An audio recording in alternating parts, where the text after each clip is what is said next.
And I can't tell you how many times at 4:30 in the afternoon I was taking a shower, washing somebody else's blood off of me, or I just took a electric cord off of a 16-year-old kid's neck that had committed suicide, to walk into my front door an hour later and be like, hey, it's family time. 22 military veterans a day die by suicide. That's a number that many people know, and it's heartbreaking. What doesn't get heard as much are the equally heartbreaking statistics regarding first responders. Firefighters are estimated to be about 3 times more likely to die by suicide than to die in the line of duty. And research suggests roughly 20 to 25% of first responders meet criteria for PTSD at some point in their careers. Those are just a few of the tragic realities that are affecting our veterans and first responders. And today, on episode 76 of the Naked Party Time podcast, we are welcoming some guests who have experienced the military and first responder life personally as we talk about the fire after the fight. Welcome back, or welcome for the very first time to the Naked Party Time podcast, where we get real and raw about life, leadership, and love. If you're joining us on YouTube, hello to you guys there. No matter where you're watching or listening from, please make sure you are subscribed so you never miss an episode. Like the episode, share it, drop a comment as well. All those things help to spread the word about new content we put out. If you don't know, my name's Jeff Manis, and I am your host. And beside me today, a new spot for you. Yes, it is. As always, is my wife, Sabrina, and we are joined for the very first time on the podcast, some special guests. They are not only our friends, but they lead our small group, so you might call them our spiritual mentors. Meaning, if I'm not spiritual enough for you, you can blame Justin. Ooh, that's good. So please welcome Justin and Rebecca Rhodes. How are you guys doing? We're great. Thank you very much. Yeah. How's that for a welcome for you? That's a heck of a welcome. I was gonna do this later on, but I think I'm gonna do this now, guys. I really do appreciate y'all having us on. We got you a gift, if you don't mind. You got us a gift? Yeah, of course. I don't know how to give it to you. There you go. Wow. You want me to open this now? Yeah, you can open it now. That's fine. It's nothing crazy. Oh, nice. Thank you guys. You're very welcome. It's a glorious gift card. Ooh. Did a little Well, next month, Justin and Rebecca will be back on the podcast. It worked. Yeah. In fact, every episode from now on. Thank you guys for that. That's awesome. Hey, can I clarify something on that introduction real quick? Sure. Can I please? One, I am not the small group leader. I'm a small group facilitator. That's not true. Oh my Yeah, gosh. that verbiage matters. We And hear two, it every single week. yeah, Facilitators. if I am your spiritual mentor, we are all in trouble. Badly. Well, We're in trouble. that we know is true. If for sure, if you're my mentor, we are in trouble.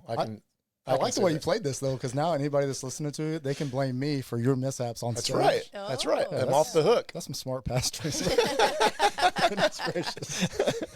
Well, Justin is a 10-year veteran of the United States Air Force, 7 of which he served as a firefighter and first responder on multiple deployments during the global war on terror. So thank you for your service, Justin. I know everybody who's listening will say the same. After leaving the Air Force, he then served 10 more years as a firefighter and first responder before accepting the call to be my spiritual mentor here. Which has been harder than any deployment that I've ever been on in my life. That's awesome. It might take us forever to get through this podcast today with me and Justin. You should see our text thread. No, you don't want to see our text thread, No. but I don't even want to show that to my wife sometimes. yeah, exactly. Justin is in the insurance business now, and Rebecca's a physical therapist working primarily with children. And I learned today it's with special needs children for the most part, right? Yes. Yep. So they've been married for 24 years. They have 2 daughters, Micaiah, who's now married, and Kennedy, who is a senior in high school this year.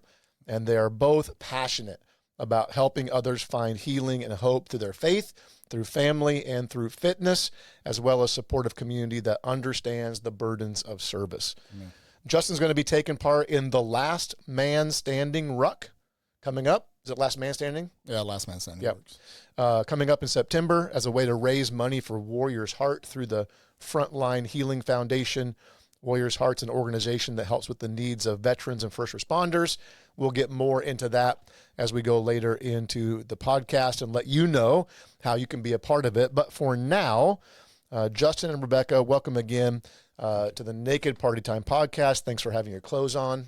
That would have been That was even. so Could tempting. have been really awesome. Thought about wearing my, Yeah, my Ranger panties. Yeah, I know. Oh. Your walking shorts. They're Yeah, called Ranger the panties. entirety of friends would have already seen me walking around town with those things on. If you would have walked in here with those Oh, things oh on, my I would have Yeah, I fell would have over. literally looked naked. I know. you anyway with that camera. Yeah. thing. Oh my goodness. Justin does have shorts on. I If do have the shorts camera on. does not Really pick that up. Just, So- just shoes. Yes. Shoes and a shirt. Oh my gosh. For people who don't know you guys yet, they're probably regretting it already. But how did the two of you meet, and what was young Justin like before any of the military and first responder stuff started? We met on a mission trip in South America in 2000. I've never heard this No, I'm just before. kidding. No, we met at a hip hop bar in San Angelo, Texas. I was going through the DoD Fire Academy, and Rebecca was finishing undergrad, and we were out and about one night and saw this brown-eyed girl on the dance floor and approached her and got her phone number. Like That's old all- school. That's right. Yeah, I had a conversation with her, and we just hit it off really quick. And a 4-month like romance turned into a 24-year marriage so far. That's awesome. I was finishing up undergrad, and he was only there for a few months, and so we thought, hey, this will be fun, short, whirlwind. Little did we know. Yeah, Here we are. that's awesome. Yeah, it was cool. It was little did we know that we started dating, and then we actually moved in together in August of 2001, August 18th of 2001. Wow. And she dropped out of grad school and followed me to Georgia. I got orders there, August 18th of 2001.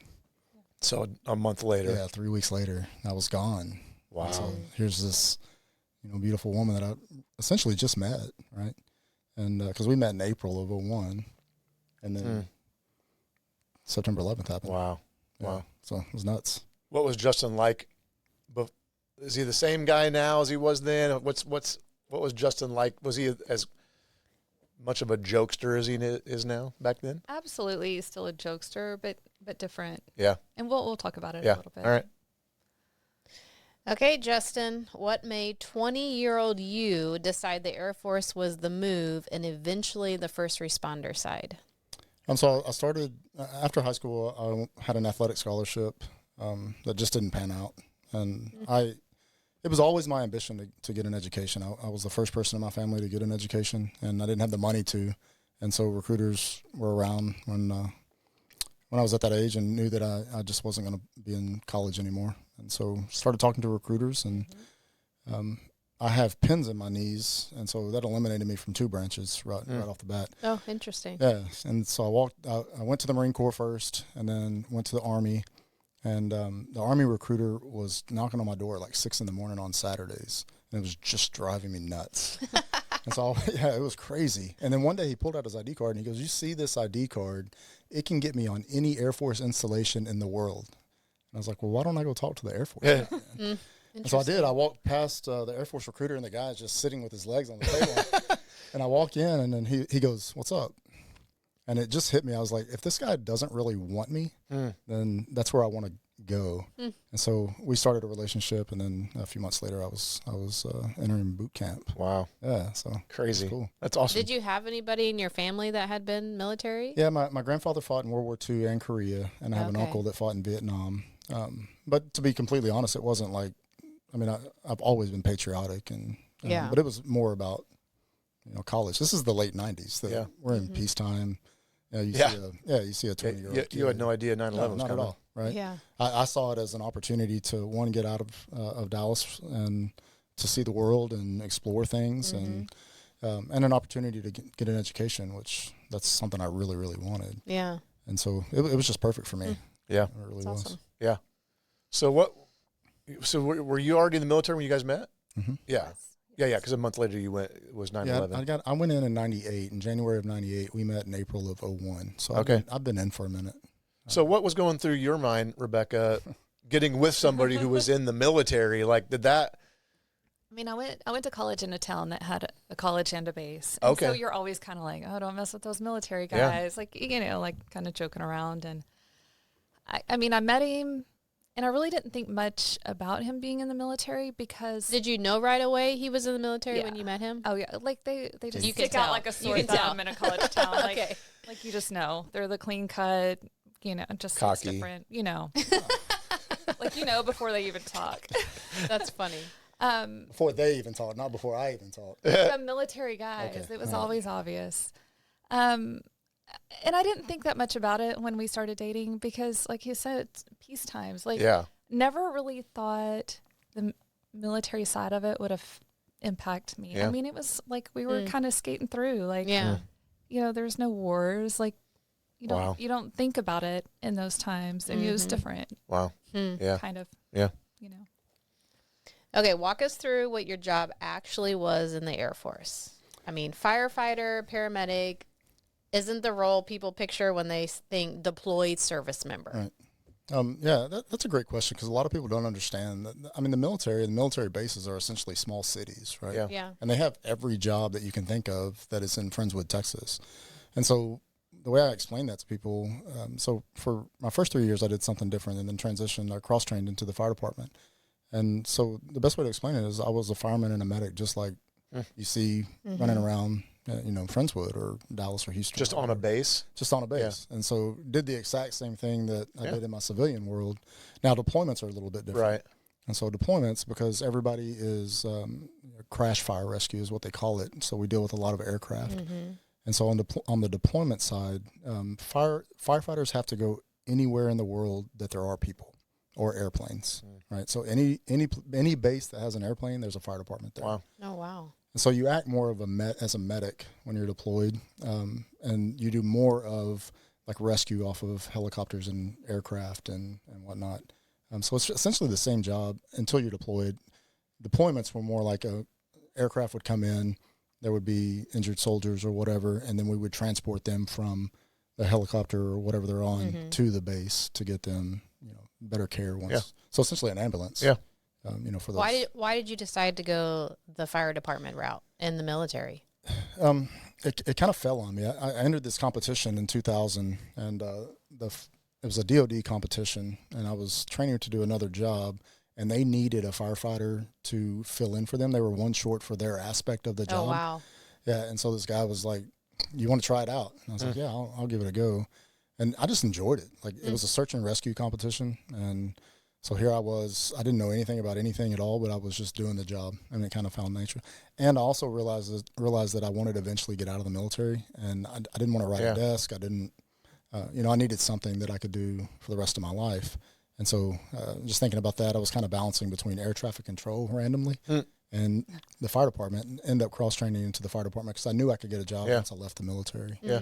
Yeah. It's good. That's so smart to be so young and like thinking that way, that you knew you didn't want to be in the military for the rest of your life, but what could you do here that could transfer out? Like how many guys that age are thinking like that? I just think of our own son-in-law who like, to even be able to think like that, that's pretty impressive. Yeah. And I talk to people, younger, airmen, soldiers, Marines, about that, especially if they're in jobs that aren't going to translate. Yeah. Unless they translate it into one thing, right? Right. Like, man, one, the military will give you the opportunity to train in something other than whatever you're doing right now. Yeah. And you got to be able to think, even if you stay in 20 years. Right. Because a lot of these guys get in at, 18, 19, 20 years old. You retire at 40. Right. You still got to. What are you going to do for the next 40 years of your life? Right. Yeah. And so, I mean, I wanted something. I never was smart enough to be a pastor.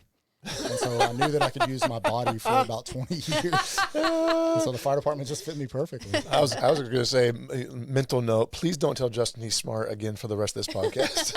I'm going to get a text later today. Hey, don't forget, Sabrina said I was so smart. She is the wiser of the two. I have to go home with him, so y'all be cautious. Oh, that's hilarious. Yeah, so that was it. No. Yeah. Was there a deployment or a moment overseas that you can talk about that changed you, or that you still like think about? I'm sure there's a lot over there that was impactful, but is there one moment in particular that you felt like, man, that moment, that deployment was like the turning point, even negatively? Yeah. And this could be a really long answer, Jeff. And if it is too long, just cut me off. So like I said, we moved in together August 18th of 01. September 11th happened, and it radically changed our lives. Mm-hmm. I mean, it just did. So I had deployed in 99 and 2000 to Saudi Arabia, and it was unbelievable. Like I was hanging out in Riyadh, Saudi Arabia, just walking around freely. The base had been there since the late 80s, early 90s. It had an Olympic swimming pool and a movie theater and an awesome gym. Wow. Yeah, it was like a 5-star resort in the middle of Saudi Arabia. And so that was the picture in my head in peacetime deployments. September 11th happened, and like that morning, I'd gotten off work and got home, and a friend of mine called me, and he said, "Hey, we're being bombed." And I was like, "What are you talking about?" And so I turned on the TV, and I rolled over to talk to her, and I was like, "Hey, the phone's about to ring, and I'm going to be gone." And she, she's clueless. She's like, "What are you talking about?" And sure enough, phone rings. Wow. "Hey, get to the base." So I go to the base, and then the deployment started. Those deployments started happening, and that first deployment wasn't too bad because we were just kind of kicking everything off. And you deployed on the 14th. yeah, I was gone. Wow. And it was Wow. 3 days Like 3 later. days later. He was gone. And it was like a call in the middle of the night, like 2 in the morning. They're like, report by 5 a.m. Wow. So we had about a 3-hour warning 3 days later. Wow. Yeah, That it and there were a lot for of sure logistical gone. nightmares that we had to deal with. But that first deployment after September 11th, you're still deployed, and I talk to a lot of veterans that deploy and don't do anything. Yeah. And it's like, dude, you still are. There's still this mental, like whatever it is for leaving your family and being Right. gone and blah blah blah. So that first deployment was kind of low key, I guess, to use verbiage from Kennedy, my youngest. But we came back, and the second deployment was tough after September 11th. So Micaiah, How long were you gone on the first one? I was gone 6 7, months. 8 months, something like that. Okay. 6, 7, 8 months. And it wasn't kinetic, so we were in a spot that wasn't hot at all. We were essentially just, we had just started the campaign in Afghanistan, and we were essentially just a base where planes would come in and get repaired and whatnot. So it wasn't kinetic by any means, and kinetic meaning there wasn't bombs or bullets or whatever. And then I came back from that deployment, and then we found out we were pregnant. Wow. And so Micaiah was due on like the 14th of March. You came back from that deployment, and we got married Yeah, we got very married. quickly. Oh, wow. He got home in like March. We got engaged right away, and we're married in May. Wow. Super fast. But then got pregnant quickly after, and And then I orders was due mid-March. We talked to the doctor. He started coming home with desert gear, and so it's coming. At that point, the rose-colored glasses were gone for me. So we talked to the doctor about how soon can we induce labor, and they said 38 weeks. So we induced on 38 weeks, and he was deployed on her due date. So Micaiah was exactly 2 weeks old. Oh, wow. The day he deployed. Yeah. That second deployment with us together. Wow. Yeah. And that leads me to the answer Yeah. for that question. So I was deployed to a base with the 5th Special Forces Group. There's actually a movie that they made about it. I forgot, it's not called the 12 Horsemen or something. Oh, like yeah. that. I know what you're talking about. Yeah. But it was just an awful deployment. And if I could specify one moment, Jeff, you're having breakfast, lunch, and dinner with these guys, and you build a relationship because there's 300 people on base, and then you start noticing that they're not at breakfast, lunch, and dinner. Wow. And then you're at work, and you're noticing who you're working on from their helicopter back to, and then you're seeing planes that are, being flown in and landed on the flight line to transfer caskets from forward observing bases that have flown in. Wow.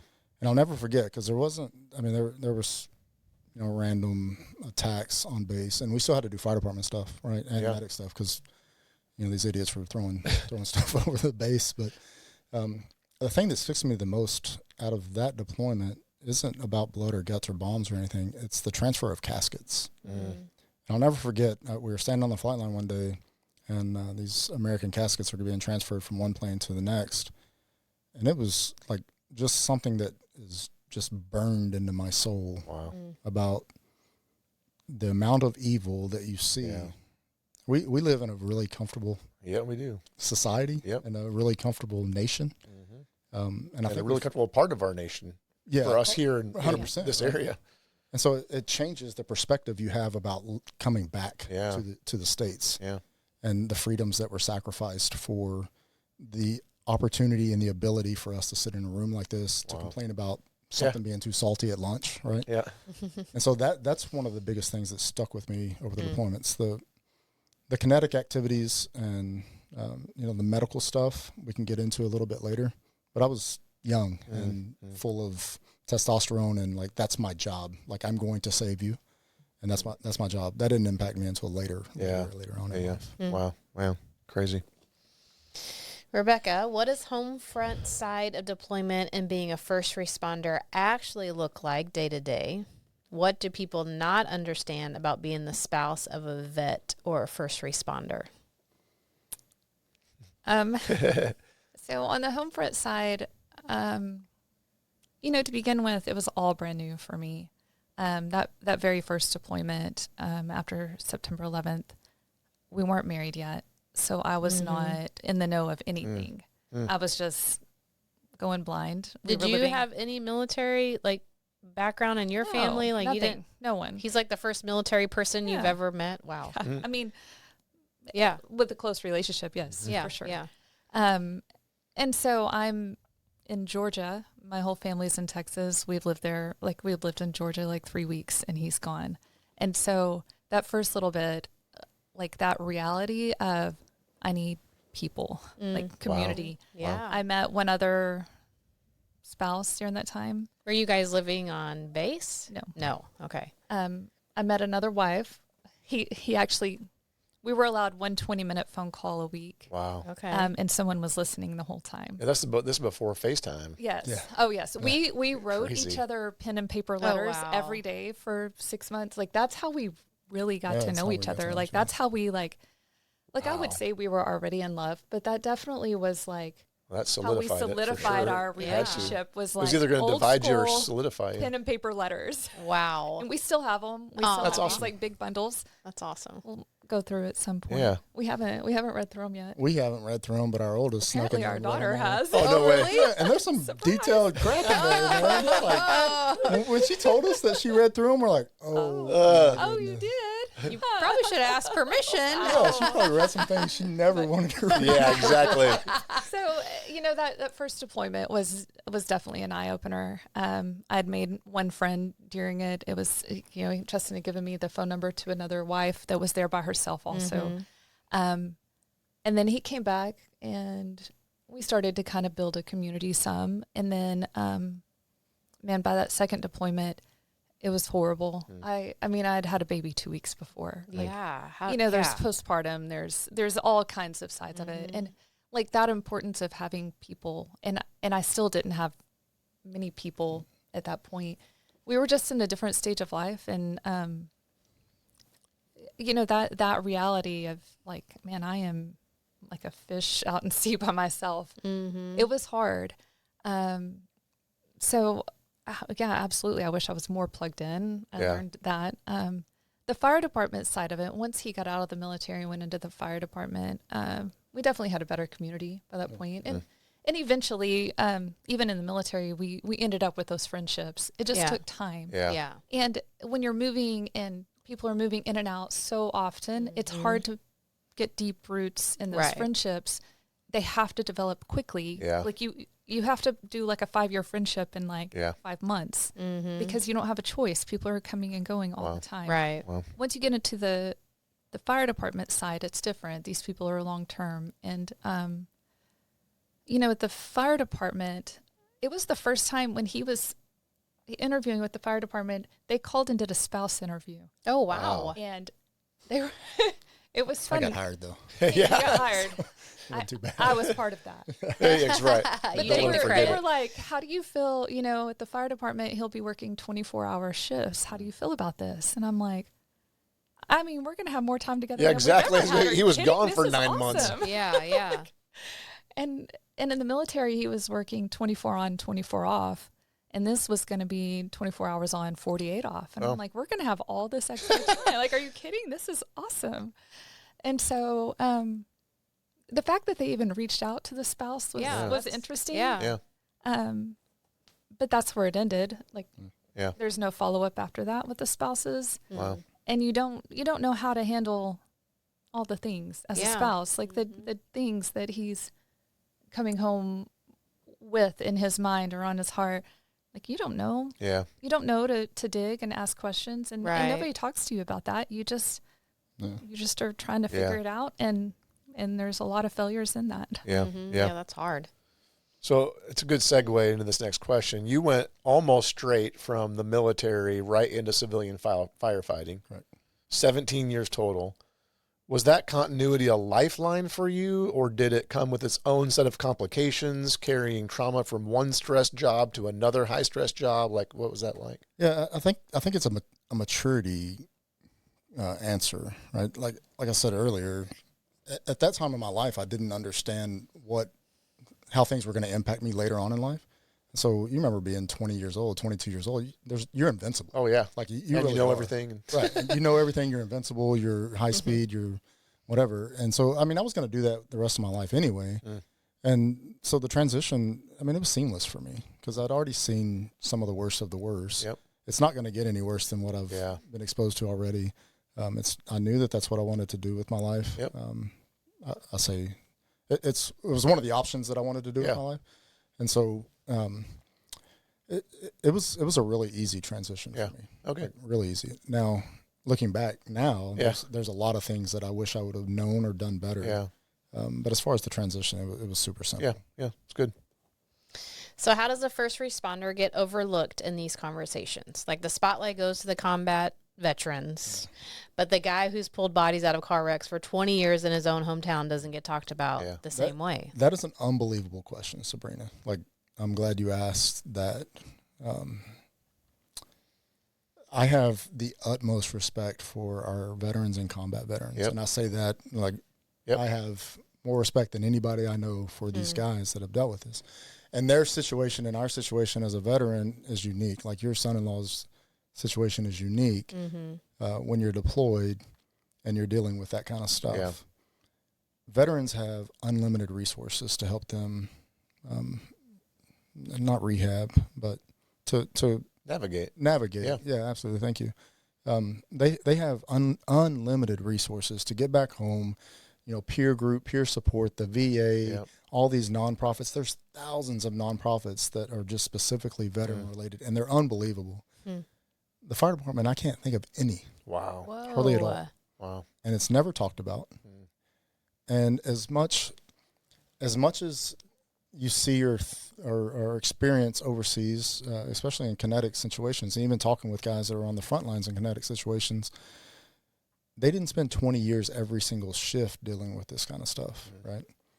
And so I don't understand why, because we don't talk about it in the fire department. We're just, maybe it's just some kind of masculinity or whatever, but we don't talk about it. But I can't tell you how many times that we worked in Lubbock, we worked 6 p.m. to 6 p.m. That was our 24-hour shift. Okay. So we would get relieved at like between 5 and 6 is when your relief would have to show up. And I can't tell you how many times at 4:30 in the afternoon I was taking a shower, washing somebody else's blood off of me, or I just took a electric cord off of a 16-year-old kid's neck that had committed suicide, to walk into my front door an hour later and be like, hey, it's family time. Wow. Right? And Dinner's ready. Dinner's ready. You got it's to time. hop back in. Kids want to play. Daddy's home. Yeah. And you can compartmentalize it. And we've talked about this, you and I. For veterans and first responders, compartmentalization is a superpower. It really is, and it's needed. Yeah, and you have to. You have to. Like, you absolutely have. It helps you thrive in your job. There's no way you could walk in for family time without compartmentalizing that, at least for that period of time. Right, exactly. and you get good at doing it. Yeah. Which there's a danger to that. Oh yeah, because the problem is if you don't eventually deal with it, that compartment will come out at some point. Yeah, there's always the opportunity for someone or something to have the key to that compartment. Yeah. And it is a superpower, and I had to do that for essentially 20 years. And she doesn't know, right? So she doesn't know that at 4:30 in the afternoon, I just lost a 2-month-old baby that I was trying to resuscitate. And I'm walking in, and she's like, Justin, can you do the dishes? And I'm like, yes, baby. I'll do the dishes. I end up the villain in it. because it's not your fault. Yeah, right? It's not the spouse's fault. Well, and I would always ask, like, how was your shift? How was your day? And I'd be like, oh, it's fine. We're busy. And we had, 8 calls. Yeah, but what can never, you like, really? Right. What calls were they? Yeah, because he doesn't want to lay all that on you. Exactly. Yeah, that's tough. Yeah, it is a really weird balance, and I didn't know it affected our children because it did. They would be able to tell when I was off, and my oldest actually brought that up to me one time, and I had to say exactly what I just told y'all. It's like, I can't tell you how many times I had to wash somebody else's blood off me at 4:30 to come home and eat a steak. Yeah. And it's like, hey, how was kindergarten today? Yeah. And, you can't get that out of your head. Oh, sure. I mean, you just can't. And it's not her fault or anybody else's fault. It's essentially a communication issue. Like, Right. we were too young to know, hey, let's talk about this. Yeah. Like, we can use that compartmentalization for the next 2 or 3 hours, Yeah. but tonight we probably need to have a deep discussion about what happened tonight. Yeah. Wow. So but to answer your question, there are not very many organizations, and so veterans are very well taken care of, and they deserve to be very well taken care of. But our first responders are on the job every single day, seeing some horrendous things, like unbelievably. Y'all see it in the news. Oh, yeah. Unbelievably horrendous things. Yeah. And Yeah. unfortunately, they turn to a lot of ways to cope that are extremely unhealthy. Yeah.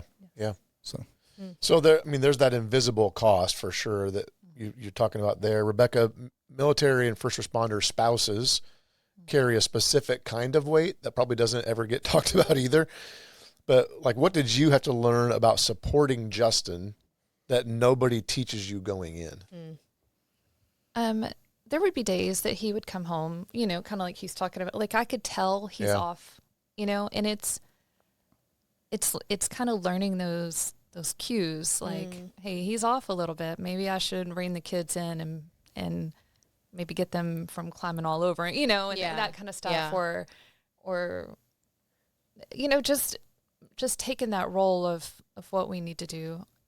I feel like there's times that I did a great job of it, and there's times that I was oblivious to what was going on. Sure. So I just, in hindsight, I wish we had learned just the art of communication better for both of us. And I mean, there would be times that I would try to talk to him, and he would be like, like he that compartmentalization, and it would be like, he's compartmentalized it for the last 2 hours, but like, let's just leave it in there because I really don't want to dig that back out because I want to just be home and enjoy. And so Man, that's hard. There were times that I would push and he would just be like, stop. And there was times that I'd just let it go and I probably shouldn't have. And, it's just that learning a balance, and it'd be so hard. But it's one of those things that I wish, in hindsight, that we had learned together better. Yeah, that's one of my biggest gripes about just the fire department, police, EMS is, and it's getting better, but they teach you how to do the job really, really well. They don't teach you how to come home at all. And the military does that too. Like, they teach you how to go to war, and they do a really crappy job of teaching you how to come home. Which probably describes why we've got the situation we do with so many with veterans. And yeah, of course. And that's a whole other issue too that we can talk about. We are extremely proud in our profession, especially, and Rebecca can, talk a little bit more about this, is we don't talk to each other either. Oh, yes. Like, we come home from a deployment and everything is fine. Yeah. Even though you're dying inside a little bit and they're dying inside a little bit. I'm not. But you guys don't talk about it. The military guys. No, not at all. Even though you've seen the same things. No. It's just like.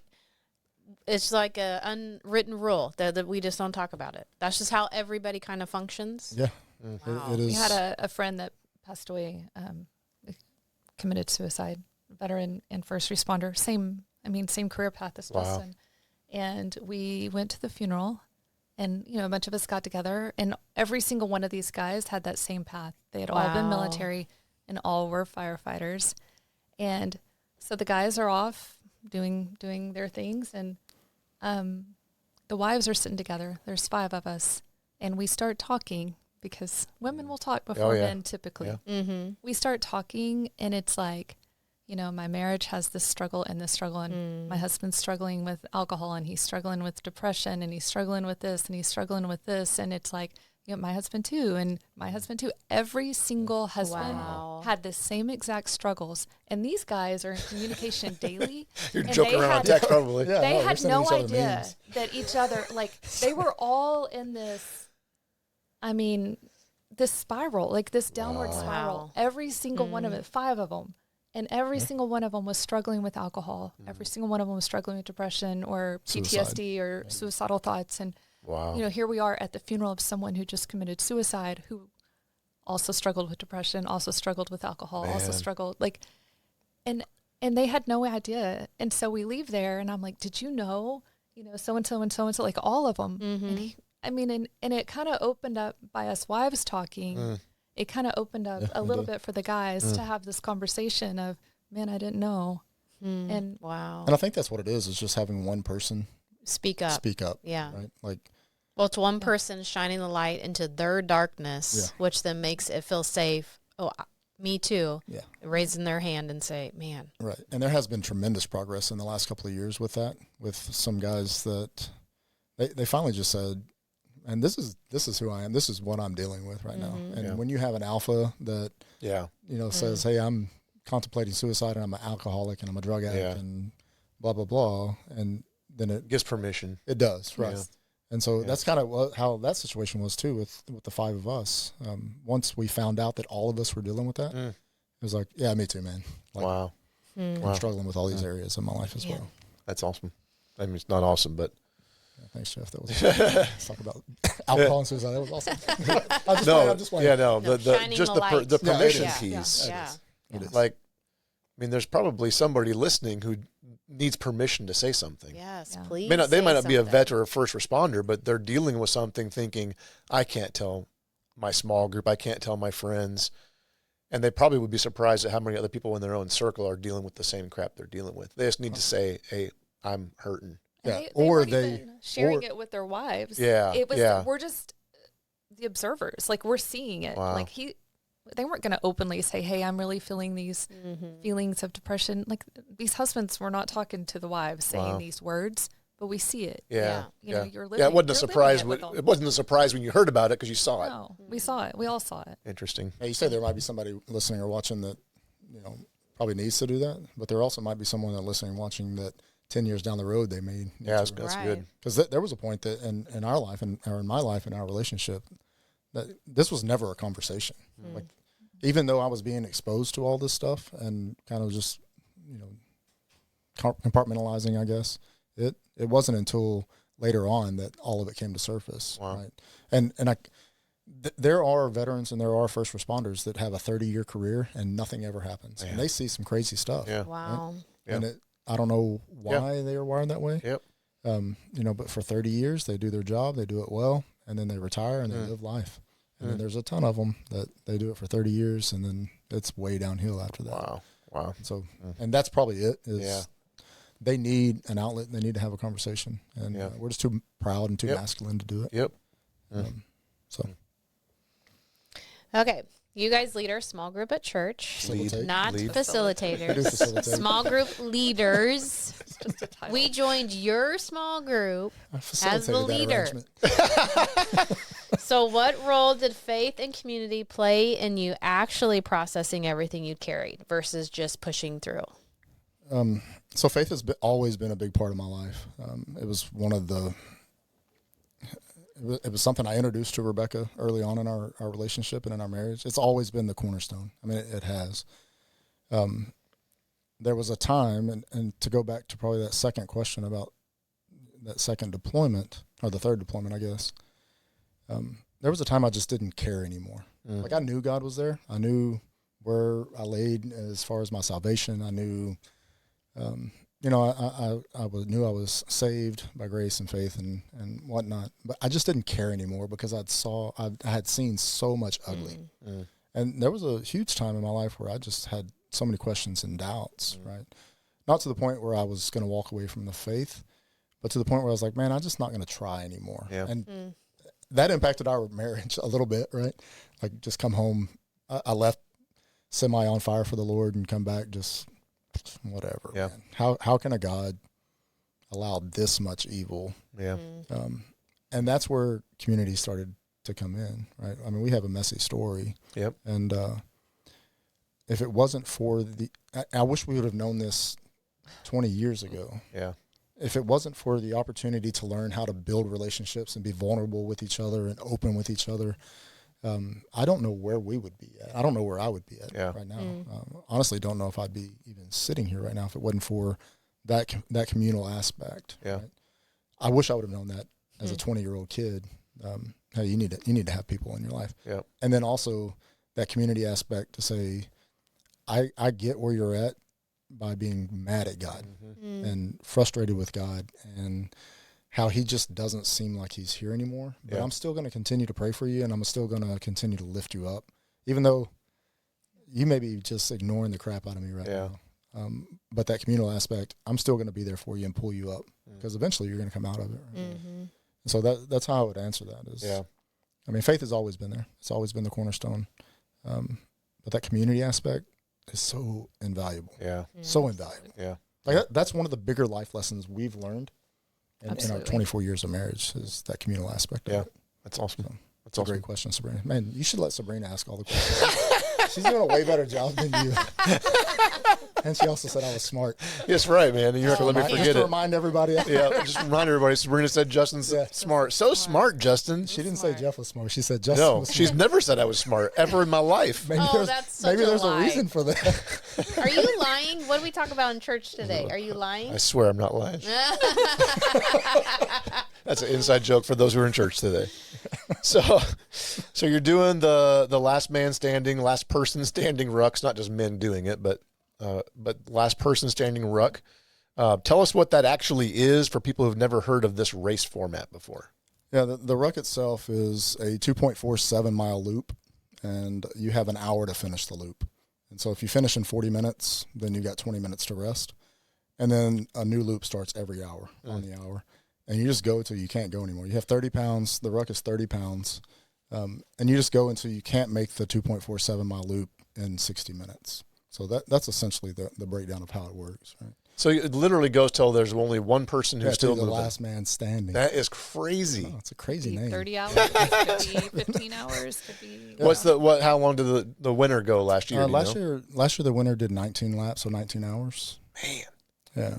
So we're gonna smoke that though. What's your goal? I don't have a goal. Okay.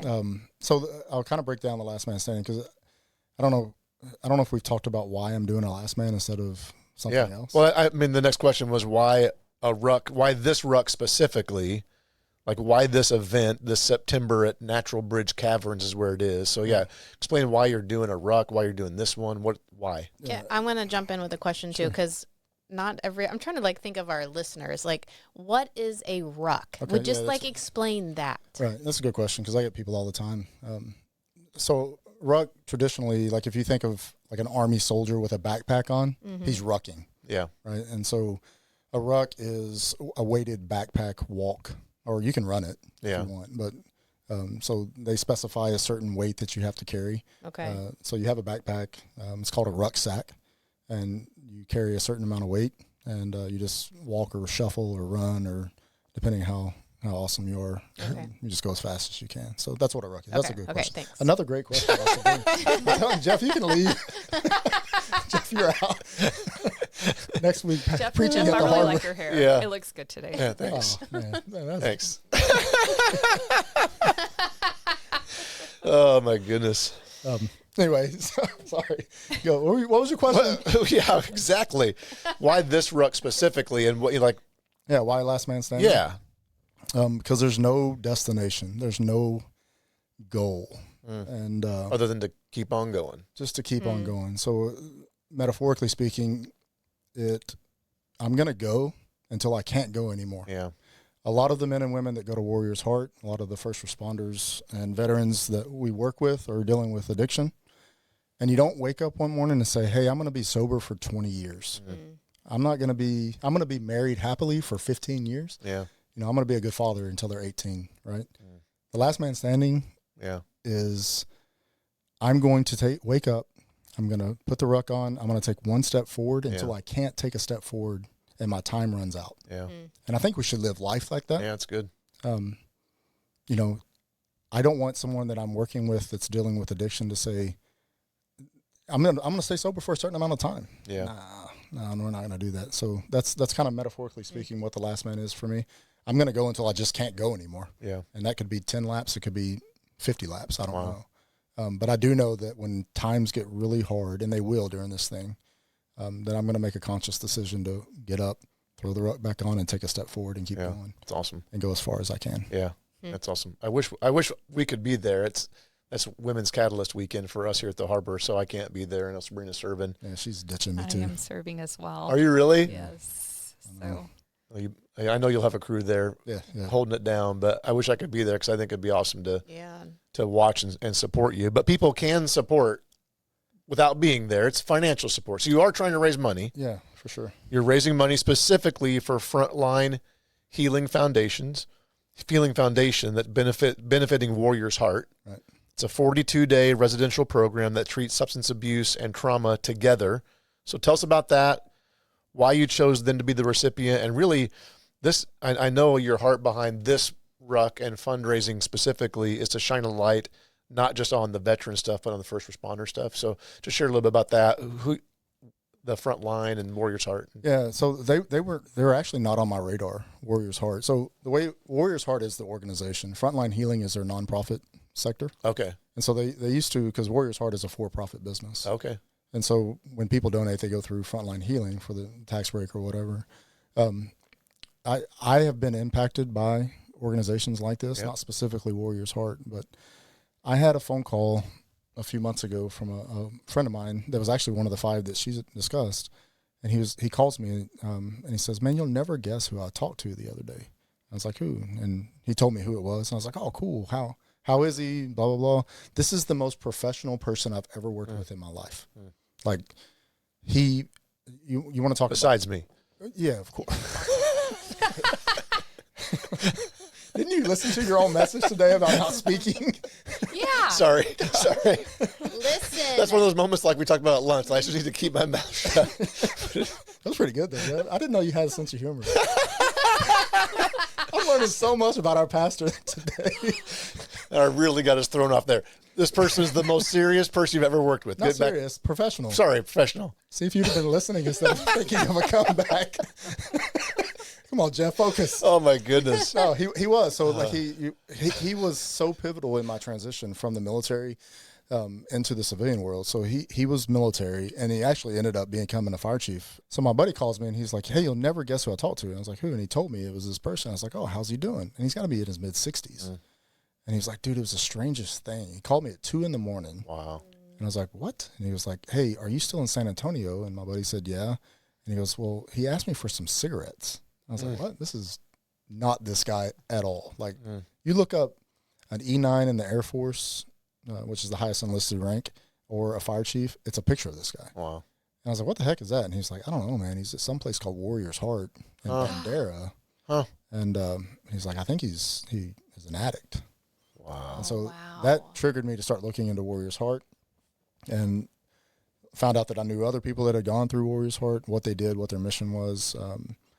The founder of Warrior's Heart is an unbelievable person. And then the Frontline Healing CEO, I built a relationship with her, and we've gone out and met with her, and it's just an unbelievable organization. And they don't just focus on veterans. Yeah. And so she is super excited that I've worn both hats. Yep. Because I think, I don't remember what the stat was, but I think 90% of their clients, or whatever you would call them, are veterans, and 10% are first responders. And so she's really excited about this, just for the fact that if I'm able to get out there and do this and bring awareness that, hey guys, it's okay for our cops and firemen and medics to say, hey, I need to go, I need help. Yep.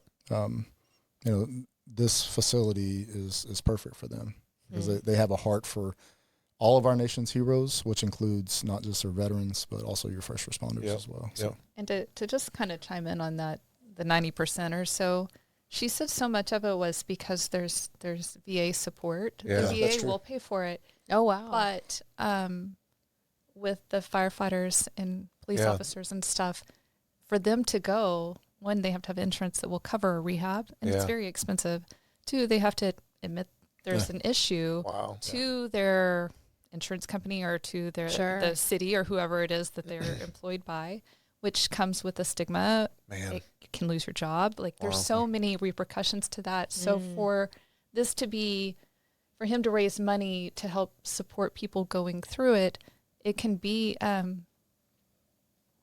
paid for without it going through their Wow. insurance Wow, that's or huge. without, it can be a more of an anonymous type of residency program. So this is not just going directly to the organization. This is going to be helping men and women get Yes. into the Right, exactly. treatment This program. will pay for treatment for That's And awesome. I'm glad you brought that up, because that is probably the bigger reason that she's excited about the first responder aspect of it. Is there's a stigma in the fire department, and this is probably too much information, but none of these guys are going to watch this, I wouldn't think. But I've witnessed, and to be completely honest, it's happened to me. People leaving the fire station, popping their first drink as soon as they get off a shift, and there is a fear. Like we can talk amongst it around the table and in the station, and it's you just laugh about it, whatever. Like I see that you're struggling with alcohol, but whatever. Yeah. But there is a stigma that's there's a fear that if admin catches you or finds out, you're going to get fired, or you're going to have to go. And so the opportunity that Warrior Hearts provides is exactly what she said. Is I don't have to go through my insurance. I don't have to tell anybody but my admin, and let them know, hey, I'm struggling with this, and it is starting to get better. Even in the civilian world, I'm struggling with this. I need help. Yep. I don't have to file it on my insurance. I've got funds that are going to pay for it. So Wow. that's why we're raising money for it. What are do you have the web addresses off the top of your head for Warriors Heart? And I don't have the link. I'm guessing you can put it in the podcast. we'll put it in the show notes of the podcast, and also the link to where people can go and actually give towards your ruck. Okay. So, I mean, people can give just a single amount, or they can say they can pledge per lap type stuff. You can't do that. Initially, that's what I wanted to do was per lap. So it's just I'm going to pledge this amount of money and give it. Yeah. Okay. There's a handful of options on the website that it'll go straight to Frontline Healing. I think the Warriors Heart website is warriorshearthealing.com. Okay. And I think Frontline Healing is frontlinehealing.com. Okay. We'll make sure and get them on the show notes on the podcast, as well as the link for people to go and support you on the ruck, which everybody who's watching and listening cannot recommend enough. Sabrina and I will be making sure, and we will donate towards that as well. And we want to see Justin raise as much money as possible. You do have a pretty lofty goal. You want to share what your goal is? I don't. Okay. I was thinking about that this week. I do have an ambitious goal. It's not cheap to put somebody through this facility. Yep. And the facility is unbelievable. Like we're going out and visited. Rebecca even was like, I think I'm gonna start drinking so I can go to this place. really awesome, guys. That's hilarious. Yeah, it was so awesome. And That's awesome. I want to go. yeah, I know Jordan, the frontline. She was like, yeah, I don't think That's not how We it don't works. recommend that. Don't recommend that. This Yeah, it's is a pretty cool trial place, but- basis. I forgot where I was going with that. Is your goal? You have a I very do have- ambitious goal. I have an ambitious goal for it, but just like the last man, I don't think I'm going to set a goal. I'm just going to let it go. And, All right. That's good. And this is going to, I'm being humble when I say this because I'm just a humble guy. Jeff. That's an that's inside the joke. biggest thing I've learned from Jeff and in the 5 or 6 years that we've known each other is humility. He's taught me so much about that. He has. He's writing a book on it, Don't blame you. You should. Humility and how I attained it. Yeah. What a great title. We'll get you the first copy. Signed. 10 steps to Fine. humility. 10 Steps to Humility by Jeff Mandis. Yeah, Mike, we could go off the rails here. Yeah, I forgot what I was going to say again. that's all right. Ambitious goal. Yeah, it's an ambitious Yeah. goal. But like I like what you said though. It's not really it's just like the ruck. I'm going to go as far as I can, and same with the money. As much as you can, as much as we can give, let's give it. Yeah, and also the prayer aspect of it. Oh, this goes back to the humility thing. Like I've done some really crazy things in my life. Like our entire marriage, I've always I think it's part of my coping mechanism and healing mechanism is to just do some wild, like what the heck are you doing kind of things. This will be by far the biggest physical challenge I've ever had. And so for you guys out there that are prayer warriors, I could use a whole lot of that for this thing. What's the actual date? September 26th. Okay. At 7 a.m. it starts. Okay. And, the surface level goal for me personally is 24 hours. But the competitive side of me, if there's still somebody out there after 24 keep hours, going. let's just keep That's going. insane. Yeah. And so about 60 miles, which Yeah. And then there's two other guys in our church that are doing it, Jason Stevens and Jason Falzon. Oh, they're doing it? Yeah, they're I doing didn't know it they're too. both doing it. Yeah, Falzon, he's running it. There's Oh, a my run. goodness. Yeah, but that guy's a machine. He is a machine. Yeah, he'll run. He does those 100-milers. Yeah, it's nuts. He's like, man, I'm just going to run 100 miles and then I'll probably stop. Of course he said that. Yeah, that's exactly how he Got It it. sounds like him. I'll probably just go 100 miles and then I'll stop. Like, 100 big deal. miles? Goodness gracious. Wow. So, Wow. yeah, no financial goal. Okay. These guys, like, it was funny because I actually told Jordan what my goal was financially, and there was this long pause, and I was like, I don't know if that's a lot. And she was like, Justin, and it's not that much, guys. Like, it's nothing crazy. And she was like, that's a ton of money for us. And, you know, they had an organization donate $5,000, but it's expensive to go to this place. And so any dollar amount helps. Yeah. Okay. All right. Yeah. Well, again, we'll make sure, and we're going to put that in the show notes. We'll put it on our social media pages as well, and then be watching for Justin Fireman Rhodes on social media. Former Fireman Rhodes on Instagram. You have been putting some stuff on there, kind of leading up to it, but once it goes public, you'll have stuff on there about where people can give as well. Yeah, absolutely. In the next couple of days, I'm going to officially announce it. And so I would love the support on Instagram, just sharing it and liking it. I've been unbelievably blessed with a network of veterans, first responders, blue-collar guys, white-collar guys from all across the United States, you know. And so the more that we can get it out there and get into the ears of these guys, that unannounced goal that I do have, I don't think we're going to have a hard time meeting it. So, prayer. If you see me around town, call and say hello. It's awesome. Wearing your Ranger panties. My Ranger panties, don't make. they're pretty awesome too. That's a word for them. That is a word. It's an actual thing. The Ranger panties. You should get Jeff some. No. Oh man, Then he can start walking in them. they would be really short on Jeff because he's got longer legs. Yeah. I'm a stump. You know? We did not need to see me in those. He would probably just ignore you as he was walking anyway. Yeah, exactly. Oh, my goodness. Well, Justin and Rebecca, thank you guys so much for your honesty, for letting us into your story a bit today. It's been awesome getting to know you guys the last couple of years. It truly has been a joy to be in small group with you and become friends. You know, we got to go to lunch today and dinner a couple weeks ago, and kind of an honor to be considered friends in your circle. So thank you guys so much. We will drop links to the Last Person Standing fundraiser and Frontline Healing Foundation. And if this episode hit home for anybody that you love, anybody, including you or someone you love, make sure and speak up. I think that was one of the biggest things you guys shared, was just speaking up. Yeah, and Jeff, if I can piggyback on that, if there's anybody at the harbor, it's good. I mean, there have been some people at the harbor that have reached out. I know that there's veterans that are struggling within our own walls. Yep, it's good. If they have any issues at all, I'm completely open. Okay. At any time of the day. I have met with veterans from our church at 2 a.m. in some random places. Okay. Awesome. Reach out to me. Yeah. So veterans, first responders here at the harbor, you can reach out to us online on our social media. You can email me, hello@jeffmanis.com, and I'll make sure and get Justin's information directly to those people. So Lord willing, we're going to be back next month with another podcast. Next month, we've got the another special guest that we've already recorded, Don Beebe and his wife, Diana. Nice. We're here in the podcast studio, did a little interview with them that will be on the church YouTube page, as well as ours as well. It's a phenomenal interview from Don Beebe, former Buffalo Bills and Green Bay Packer wide receiver, and an absolute man of faith. So it's a great interview, and we're going to have that back in September. If you have a subject that you'd like us to cover, a question you want us to answer, make sure and submit that. Don't forget to like, subscribe, rate, review, all those things. And then Sabrina, why don't we end with people watching us for the very first time with our marriage mission? We are united in Christ, unstoppable with Christ, and unbreakable because of Christ. Now it's time for you to go get naked and party. See you on the other side. You've been listening to the Naked Party Time podcast. We hope that this has helped you be more real and raw in your life, leadership, or your love. Please like, rate, review, and comment wherever you see the podcast posted. We are so thankful that you are listening.